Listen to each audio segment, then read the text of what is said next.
What's going on, bottom line viewers? It's Mitch here with the one, the only Kevole, and also Dilly Vanilli, the Cowboys fan that really only half the people like, I think. I'm not sure because he's a Cowboys fan. The New England Patriots, whether you hate them, whether you love them, you got to care about the Patriots because they're in the news every day, it seems like, especially this offseason where Tom Brady, Bill Belichick, Robert Kraft, Rob Gronkowski, just off-season drama all year long is like, can we go a day without one headline that doesn't have the Patriots in a negative connotation this offseason?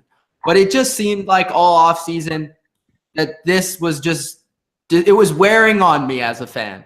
And I hope that this doesn't carry over into the season. Now, some people say, like James Harrison, who's been a Patriot last season, says that it may just be a ploy, something to hype the Patriots up for this season to come back with revenge after the Super Bowl loss. And some other people think there's legitimate beef in the building. So we're going to discuss that. What do you guys think, first, before I get into the nitty-gritty of my team, the Patriots? What do you guys think from the outside looking in as fans of other teams? What do you guys think about the Patriots this year? Well, is there friction? Probably. It's hard not to say that there's not. I think that you look back, let's go back to the Super Bowl. Let's go back there. This was a team that for some reason that nobody really understood at the time didn't start one of their best secondary players in Malcolm Butler and got beat by AC's Eagles. They got beat by a backup quarterback. There seemed to be some frustration about the handling of Jimmy G and that whole situation.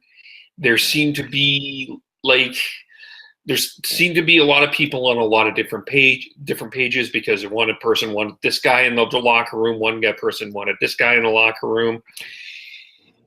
So, yeah, is there friction? I think that there is a little bit of friction. And there's two ways that this can go. And we've seen this in two ways in football history.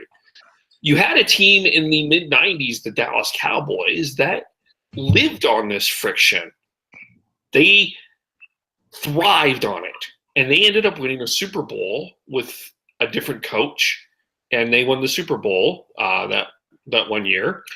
Or you could do the Seattle Seahawks way, where they make the big play.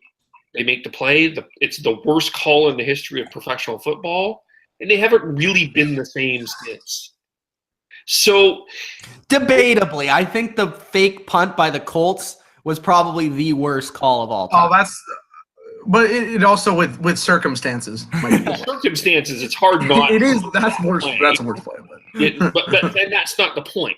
The point is the decision to not start Malcolm Butler is one of the worst. Certainly, you would have to agree is probably one of the worst Belichick decisions. Oh, for sure. In the history of Belichick decisions.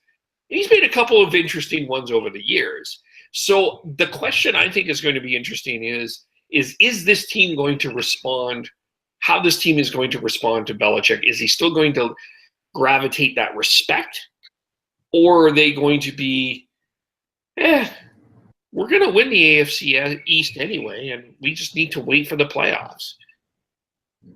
Yeah, I could see where you're coming from there. Just on your example about the Seahawks and the Cowboys, I think I understand what you're trying to say, but it's also so different because we've never seen a team like the Patriots in the history of football. We've never seen a team with success for over 15 years straight, right? The Seahawks were 5 years, and with the same regime, the same quarterback, the same coach, the same owner, the same everything, basically. It's just different with the Patriots, which is why I think it makes it so interesting. But let's hear what Dylan has to say about the Patriots, what he thinks about it. Kev, what's your record for the Patriots? I do not have them as the number 1 seed. I have them as 12-4, the number 2 seed in the end. And you said 3rd seed? 2. Oh, 2 seed. Okay. So congratulations. They are going to be 12-4, in my opinion. But I have them as the number 3 seed in the AFC, which is interesting enough. But let me talk about this. So a lot of losses come to the Patriots. Nate Solder is gone. Brandon Cooks is gone. Deion Lewis is gone. Danny Amendola is gone. Malcolm Butler is gone. A lot of people are gone. I know the Patriots addressed it. They got Sony Michel, who the lucky guys are always going to get somebody like that. Sony Michel is a very good running back. I put him as my most underrated running back in this class. I think he's going to do well. What do you mean the lucky guys? It's the Patriots. I mean, a player in the draft, 31st overall? No, but I'm saying like the Patriots, you would not think would be the guys to get him. You would think another team would have been smart enough to go get him, but no, they land to the Patriots of all teams. Did you expect the Saints to pick Alvin Kamara last year? I didn't have Alvin Kamara that highly rated going into last year. Okay, I'm just asking. That's a different circumstance. So, anyways, I like what this Patriots team brings in theory. Of course, what they've done is incredible. The run that they've had. You look at the roster. I don't think Jordan Matthews is a fantastic receiver, but he's going to be there. Chris Hogan, I think, is very good when healthy. Julian Edelman's going to be gone for 4 games with the suspension and whatnot. Like I just talked about the running game that I think will be interesting this year. A lot of running backs: Burkhead, White, Hill, and then Sony Michel. A lot of running backs in that, which is going to be interesting. And of course, Tom Brady himself. Defensively, some good talent. I like what the Patriots defense brings, especially guys like McCourty and Patrick Chung. Love those guys. They're obviously going to bring stuff to the table. And this AFC East there's not really much AFC East competition for them. I'm actually playing a wild card game in the wild card round. So I have 2 other teams in the AFC going to be a little bit higher for me. But I want to see how this team goes from week to week. Are they going to start off slow like we've seen them the last couple of years? Are they going to come off hot? What's this team chemistry going to be like? And is there going to be any beef in the middle of the season, kind of like what the Steelers had last year for the first couple of weeks? So we're going to see that happen. Is it going to continue? We'll see how it goes. But I got them at 12-4 and my number 3 seed. This defense needs to be better this year. This defense, I think one of the reasons that this Patriots team was not as good last year, one of the reasons they lost that Super Bowl game was how bad that defense was. And they have to be, if the Patriots are going to do anything this year past winning, getting the 2nd seed, 3rd seed, 1st seed, that defense needs to be better. Period. Yeah, and I think everything you guys have brought up are valid points. Still, it's going through my head, Dylan, how you have a team that's going 12-4 at the 3rd seed. It's kind of interesting. But anyways, we'll talk about that at a later date. Okay, so we started off the Patriots discussion by talking about off-season drama. Belichick, Brady. I think a big thing was not a signing, but it was a bringing him back in the fold, which was Josh McDaniels. I think Josh McDaniels being that sort of guy, that mediator in between Belichick and Brady on the football field, which Robert Kraft can't control because he's in the press box, I think is a big deal. And I think Josh McDaniels being there for Tom Brady, very close relationship, now what's going to seemingly be till the end of Brady's career, is going to be very good for this football team, and I think that's going to be absolutely big. Now, they did lose Matt Patricia, which none of you guys did bring up, but they do have, I guess, a new defensive coordinator. They haven't really officially named him as the defensive coordinator, but he will be at least in the fold as the interim sort of assistant DC with Belichick, which is Brian Flores, who also went out for some interviews with teams like the Cardinals and other teams. I think it's going to be very interesting, as Kev brought up the defense of the Patriots. It's going to be interesting to see what sort of flair he puts on the defense. I kind of expect the defense to be a little bit more aggressive this year. They have been very conservative in the past couple of years with the way they play defense. They don't really blitz a lot. They kind of do the whole, like, you know, let them and then let them kind of go down the field and then lock them down. Bend but don't break in the red zone. But I think with Brian Flores, that might change a little bit in just the way that they play defense and the way they call plays. So I'm intrigued by that. Edelman is suspended, of course, so who's going to step up when he is suspended? I don't think that's a big deal because we all have the Patriots in the playoffs. It's just about if he's healthy for the playoffs, that's all that really matters with Julian Edelman to me. But who's going to step up in that meantime? Maybe it could end up helping the Patriots. Who knows? Maybe somebody steps up. Maybe it is Jordan Matthews. Maybe it is Kenny Britt. Maybe it is Braxton Berrios. Apparently, Malcolm Mitchell is now on the trade block. Who knows if he's going to be there or make the team?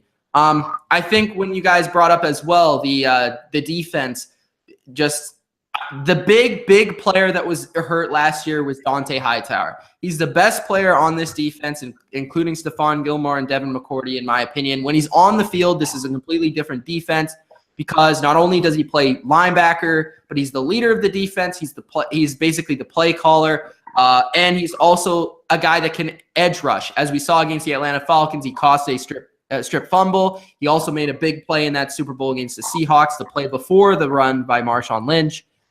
So he's a big player because of all he can do for the defense. Now, big question for the Patriots defense, who replaces Malcolm Butler? They did bring in Jason McCourty. So it's going to be interesting to see if he can sort of replace him. Jason McCourty, by Pro Football Focus, did have a better season than Malcolm Butler last year. Now, whether he has one this year is left to be unknown. I don't know. They drafted Duke Dawson in the second round at corner as well. And Jonathan Jones, who I think this was another big loss in the Super Bowl, who they didn't have. He was their slot corner the entire year until like late in the season when he went down. And Nelson Aguilar, he ripped the Patriots up, a slot receiver for the Eagles, because Jonathan Jones, and they didn't have a slot corner, which caused just madness. And they had Malcolm Butler not out there, so it was even worse.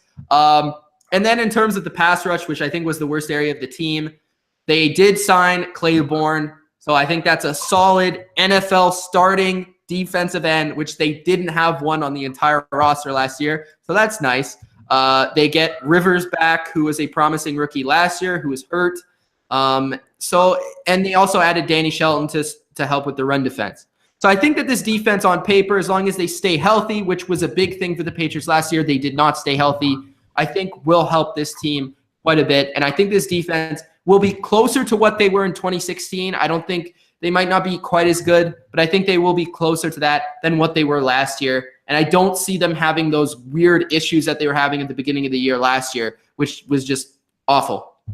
But overall, this team does have a tough schedule. They have some pretty tough games, but a lot of them are at home. They play Houston, Green Bay, and Minnesota at home. They do play Jacksonville and Pittsburgh on the road, and those are probably their two toughest games of the season. But they do have the best quarterback, the best head coach, and the best tight end. So once again, they'll win the AFC East title, and they'll get to the AFC title game. It's just a matter if they win that game and go to the Super Bowl like it always is with the Patriots. I have them at 13-3. I think I had them losing to the Miami Dolphins on the road, of course. I had them losing to the Jaguars in week 2, and I had them losing to the Steelers, I think, in week 15, which is a game that I'll be attending, but I don't think that game will actually matter in terms of the placement of where these teams end up. So that being said, Patriots 13-3. That's my opinion on the team. You guys want to add anything before we wrap it up? The bottom line view. Like the video. If you're a Patriots fan, I hope you guys enjoyed. If you're not a Patriots fan and you just want to leave hater comments, bring it. All right? We'll see you in the next video, and we'll see you in the rest of the previews. Peace out.